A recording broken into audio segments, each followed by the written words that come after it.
गौतम बुद्ध की एक प्रचलित कथा के अनुसार एक दिन सुबह सुबह सभी शिष्य बुद्ध के प्रवचन सुनने के लिए एक साथ बैठे हुए थे।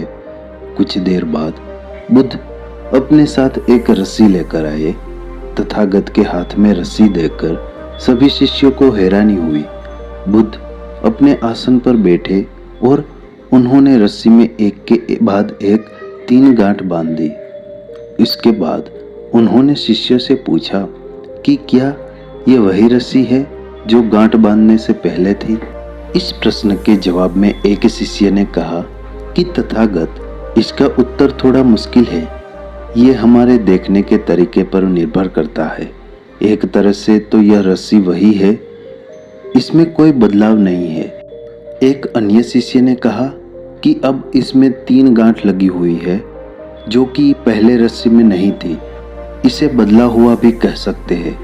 कुछ शिष्यों ने कहा कि वास्तव में मूल रूप से रस्सी वही है लेकिन बदली हुई दिख रही है, लेकिन इसका मूल स्वरूप बदला नहीं है।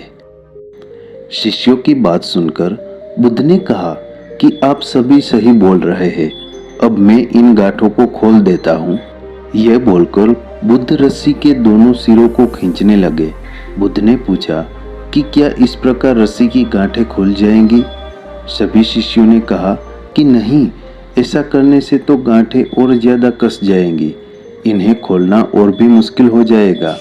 बुद्ध ने कहा कि ठीक है, अब एक अंतिम प्रश्न, इन गांठों को खोलने के लिए हमें क्या करना होगा? शिष्यों ने कहा कि हमें इन गांठों को ध्यान से देखना होगा, जिससे हम जान सके कि इन्हें कैसे लगाया गया है। इसके बाद हम गांठें आसानी से खोल सकते हैं। बुद्ध इस जवाब से संतुष्ट हो गए और उन्होंने कहा कि यह सही बात है।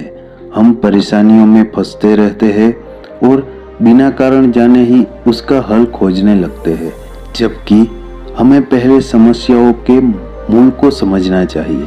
जब समस्याओं की वजह समझ आ जाएगी तो उन्हें सुलझाना बहुत ही आसान हो जाएगा।